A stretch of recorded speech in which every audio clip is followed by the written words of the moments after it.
श्री विठ्ठल रुक्मिणीचं दर्शन घेण्यासाठी राज्यातनं हजारो भाविक हे दर्शनासाठी पंढरपूरमध्ये येत असतात।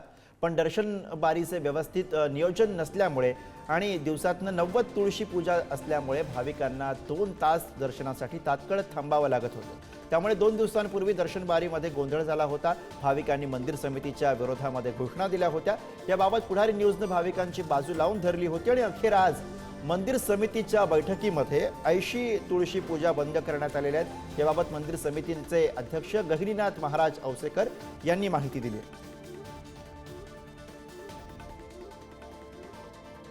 ती पूजा झाल्यानंतर तुळशी पूजा होत असते आणि त्या तुळशी पूजा आणि त्याच्यामुळे भाविकांना किमान 1.5 तास मंदिर बंद असल्या कारणाने त्यांना तात्काळ थांबवावं होतं।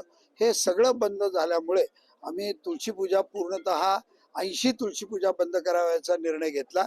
सकाळी 10:30, दुपारी 4:30, संध्याकाळी सायंकाळी 6:30 अशा एकूण मिळून 90 तुळशी पूजा होत्या।